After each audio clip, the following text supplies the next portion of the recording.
Rain drizzled over the glittering skyline of New York, each droplet shimmering like liquid diamonds against the glass towers that touched the clouds. Inside one of those towers, the headquarters of Luxcore Enterprises, the city's most powerful conglomerate, the daughter of its billionaire founder stared out from her penthouse suite, her reflection blurred in the misty glass. Aria Montgomery had everything others dreamed of: wealth, beauty, influence. Yet every night, she lay awake feeling like her life was nothing but a stage play, every smile rehearsed, every word scripted by her father's empire. Every man she met saw her last name first, her fortune second, and her heart never. That's when the idea came, wild, reckless, and thrilling. What if she became invisible? What if, for once, she could be loved for who she was, not for what she had? A week later, Aria slipped out of her mansion before dawn, trading silk gowns for a simple uniform: black trousers, a crisp white shirt, and a name tag that read Anna. With her hair tied back and no trace of her luxury upbringing, she began working as a waitress in the employee cafeteria of Luxcore, her father's own company.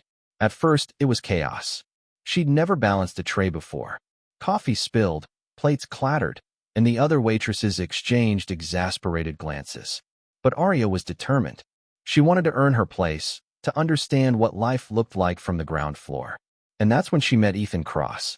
He was different, a young, ambitious engineer with quiet confidence and kind eyes that never once lingered on her looks. He was brilliant but humble, driven but compassionate. He noticed when others were tired, helped without being asked, and when he smiled, it reached his eyes, something Aria hadn't seen in a long time. Their paths crossed often. A smile at the counter, a shared laugh when she accidentally dropped a napkin holder. Slowly, a friendship began, fragile, genuine, and utterly intoxicating. Ethan had no idea Anna was the heir to the very company he worked for. He talked about his dreams openly, about wanting to rise through merit, not money. His father had been a factory worker, his mother a nurse. They'd taught him the value of honesty and hard work. Aria found herself drawn in deeper each day. She began taking late shifts just to see him, sitting across from him during lunch breaks, listening to stories about his life that felt like warmth against the cold emptiness of hers. But as her feelings grew, so did her fear. What would he think when he learned who she really was? One evening, the company hosted its annual corporate gala, an opulent event where her father, Richard Montgomery, would announce a new merger. Aria, forbidden to skip it, found herself back in her glamorous world: diamonds, champagne, and the hollow chatter of power. She stood beside her father, her golden gown shimmering under the chandeliers, when she saw Ethan across the hall. He looked stunned. He wasn't supposed to be there, but his team had been invited for their recent innovation award. Their eyes met. In that instant, confusion clouded his expression, then disbelief, then betrayal. Aria froze, her pulse quickening. The air felt heavier than gold. After the gala, she found him outside, his hands shoved in his pockets, his jaw tight. "So, Anna," he said bitterly, "should I call you Miss Montgomery now?" She tried to explain that everything she'd said, everything she'd felt, was real. But he stepped back, shaking his head. "You lied to me, Aria. The one thing I can't stand is a lie." His words cut deeper than she expected. The next morning, she returned to the cafeteria, but Ethan didn't show up. Days passed. Weeks. The joy she once felt was replaced by silence. She tried reaching out, but he ignored every message. Her father, meanwhile, discovered her secret. Furious, he forbade her from returning to that absurd charade. But Aria wasn't done yet. She had learned more in those few months as a waitress than in her entire life, about humility, friendship, and love. And she wasn't about to give up on the man who made her feel real. So, one evening, when the city lights began to flicker on, she walked into the engineering department. No gowns, no guards, no titles. Just herself. Her heart pounded as she reached Ethan's workspace, where he was poring over blueprints, the faint hum of machines filling the silence. She stood there, clutching a small envelope in her hand, something she had written for him, not as Aria Montgomery, the billionaire's daughter, but as the woman who had once spilled coffee and laughed with him under the cafeteria lights. She took a breath and said softly, "Ethan." He looked up, startled, conflicted, as their eyes met again. And that's where everything began to change. He didn't speak at first. The sound of machines and the faint echo of footsteps down the hallway filled the space between them. Aria's heart thudded so loud she was sure he could hear it. She took a cautious step forward, clutching the envelope tighter, her fingers trembling. "I know you don't owe me anything," she said quietly, her voice almost a whisper. "And I know I should have told you the truth. But please, just let me explain." Ethan stared at her, his jaw tense, his eyes unreadable. "Explain what, Aria?" "That the girl I had lunch with every day was living in a penthouse while pretending to struggle like the rest of us." His tone wasn't cruel, just weary, the kind of tired that came from being disappointed by someone you trusted. She flinched, but stood her ground. "I didn't do it to mock anyone. I was tired of being seen as a name, a fortune, a way up the ladder. I wanted to see what life looked like beyond that world, and I met you." Her voice broke slightly. "You're the only person who ever made me feel like me." Ethan's expression softened for just a second before he looked away. He rubbed the back of his neck, as if fighting a battle inside his mind. "You could have told me the truth, Aria. I wouldn't have cared about your last name." "Yes, you would have," she said, her eyes glistening. "You think you wouldn't, but you would have treated me differently. Everyone does. I was scared of losing what we had." Silence stretched between them. The city skyline glowed faintly through the windows, casting long shadows across the polished floor. Ethan sighed, leaning against the desk. "You built everything on a lie, Aria. Even if your feelings were real, it started wrong." She swallowed hard, stepping closer until she was just a few feet away. "Then let me make it right." She placed the envelope on the desk. Inside was a letter and her resignation. "I'm leaving LuxCorp," she said softly. "My father doesn't know yet. But I need to start over, somewhere I can earn things on my own, without my name buying me a future." Ethan looked up sharply, eyes flicking from the envelope to her face. "You'd give up everything?" Aria smiled faintly. "Everything except the truth." For the first time in weeks, he didn't look angry, just conflicted. He glanced down, shaking his head slightly. "You really are something else," he murmured.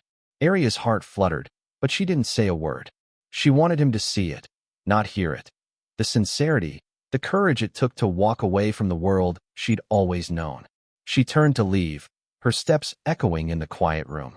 Just before reaching the door, she paused and said without looking back, "For what it's worth, Ethan, meeting you was the best mistake I ever made." Then she left, her reflection fading in the glass door behind her. The next few weeks were a blur. Aria moved into a small apartment in Brooklyn. Nothing fancy, just a one-bedroom with leaky faucets and creaky floors. She got a job at a small cafe near the subway, where nobody recognized her last name.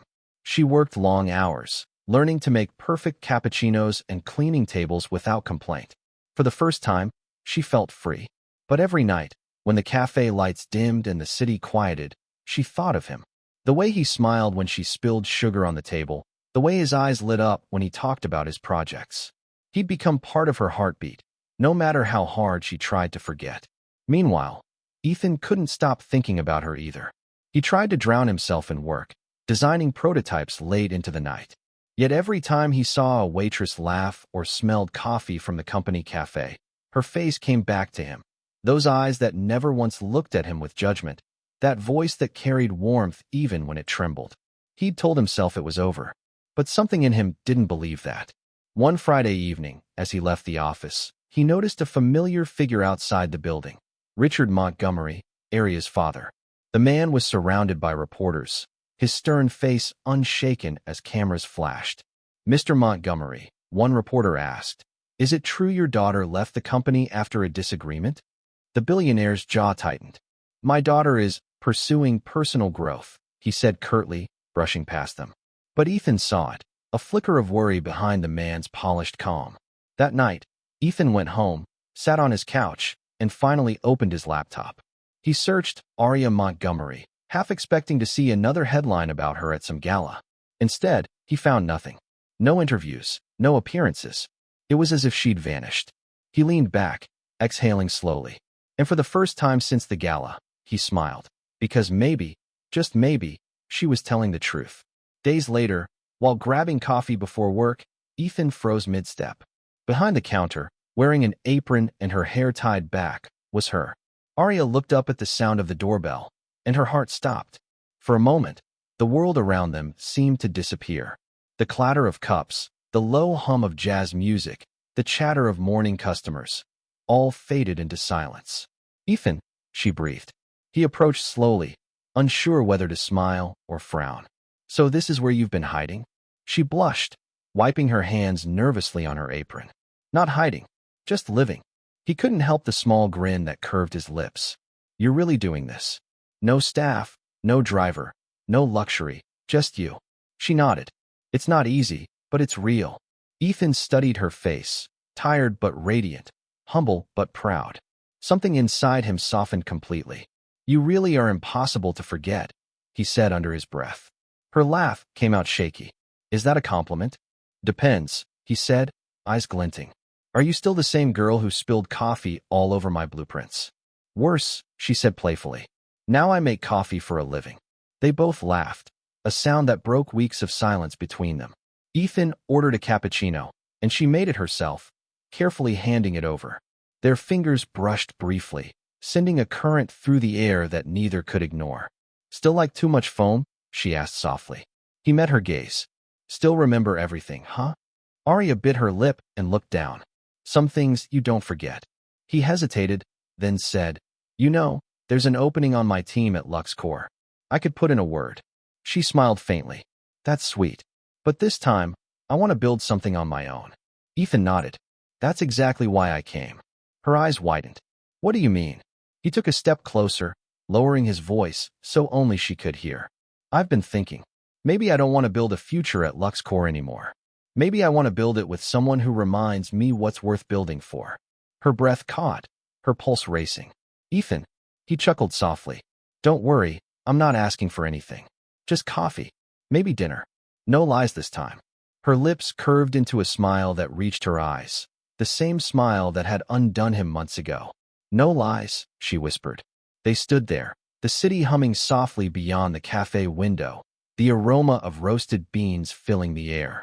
It wasn't a grand reunion, no music swelling or lights flickering. Just two people who had finally stripped away everything fake between them.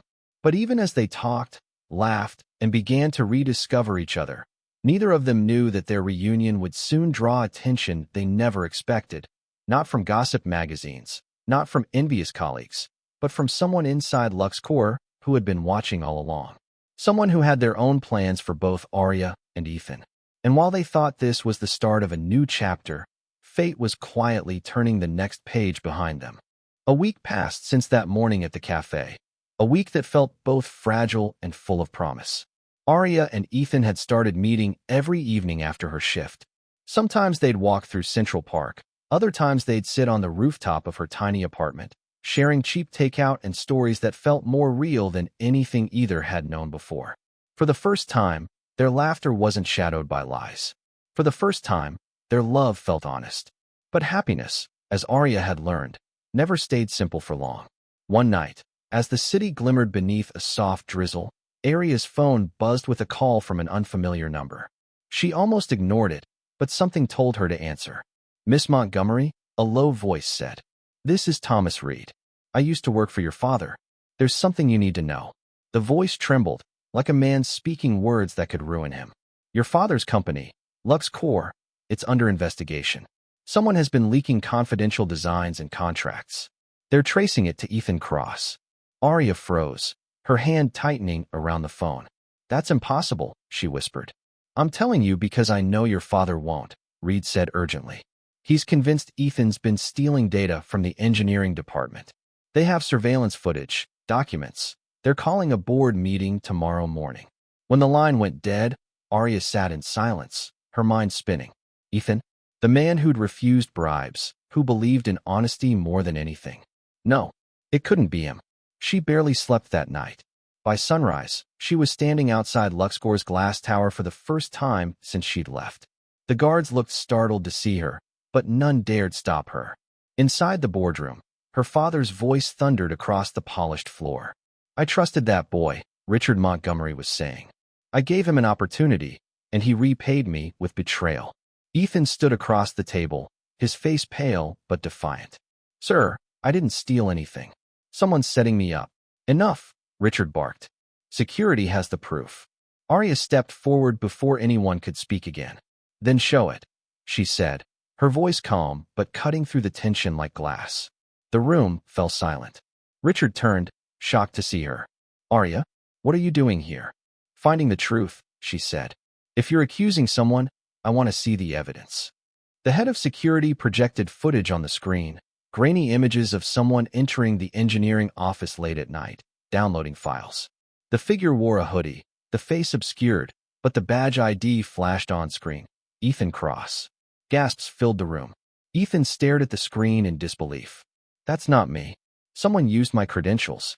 Aria studied the footage. Her eyes narrowed. Pause it, she said suddenly. Zoom in on the left wrist. The room obeyed. The image sharpened slightly, and there it was, a faint glimmer of a silver watch.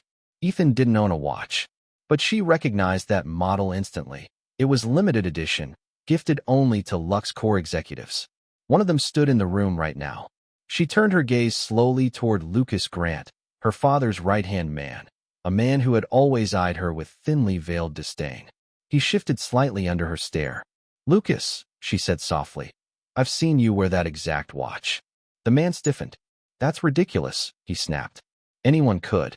Enough, Richard interrupted sharply. But there was unease in his voice now. Aria stepped closer, her tone steady. Father, check the access logs. Ethan's card was used, yes, but the system also records device signatures. If you run the metadata, you'll see the laptop wasn't his. Lucas's face went pale. That's confidential company. Then let's make it public, Aria said, raising her chin. The IT head quickly accessed the records. Within moments, the truth appeared on the screen. Ethan's ID was cloned. The activity was traced to Lucas Grant's computer. The silence that followed was heavy, the kind that crushes pride and exposes deceit. Lucas lunged for the door, but security intercepted him. Richard's expression darkened with fury and shame. Get him out, he ordered. As the guards dragged Lucas away, Aria turned to Ethan, relief flooding her chest. I told you I'd make it right. Ethan exhaled shakily, still processing everything. You just saved my career, he murmured. Richard, meanwhile, was staring at his daughter, not as the disobedient child who defied him, but as a woman who'd just saved his company. His voice softened for the first time in years. You've changed, he said quietly. I underestimated you. Aria met his gaze. No, father. I just stopped pretending. After that day, everything began to shift. The board publicly cleared Ethan's name, and Lucas's arrest made headlines. But the real change was invisible, inside the walls of LuxCore and inside Aria's heart. Her father began inviting her to meetings, not as a figurehead, but as a partner. You see things differently, he told her one evening. Maybe that's what this company needs, a little heart. And Ethan, now reinstated, offered a promotion, surprised everyone by turning it down. I've had enough of boardrooms, he said. I want to build something of my own. When he told Aria that, she smiled. Then let's do it together. That's how Avenir Designs was born, a startup built on ethics, innovation, and empathy. Aria invested not her father's fortune, but her own savings from the cafe job and what she'd earned through consulting. Ethan handled the designs, she handled the vision. Together, they built a company where no one's worth was measured by titles or background. Months passed, and success came quietly but steadily. Investors took notice. Their technology, sustainable and affordable, began to change lives. Yet through all the victories, they stayed grounded, still grabbing late-night coffee from the same small cafe where they'd reunited. One evening, as they walked through the same park where they once shared their first honest conversation, Ethan stopped under the golden streetlight. The autumn wind swirled leaves around them, and the city glowed softly in the distance.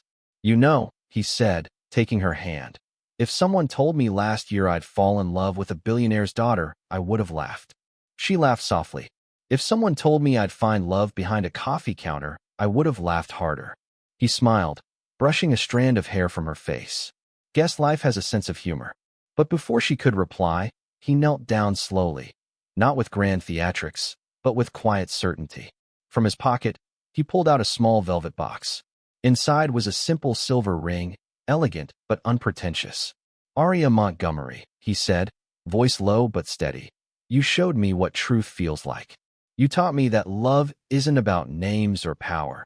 It's about the courage to be seen for who we are. So, I'm asking, will you keep being real with me for the rest of our lives? Her breath caught, her eyes filling with tears that shimmered in the streetlight. She nodded, unable to speak. Yes, she whispered, 1,000 times yes. He slid the ring onto her finger, and she threw her arms around him, laughter mixing with tears. The world around them seemed to fade, leaving only the two of them. No past, no lies, no expectations. Just truth. Across the city, her father stood by his office window, watching the skyline he'd built. On his desk was a photo, Aria and Ethan at the opening of their startup.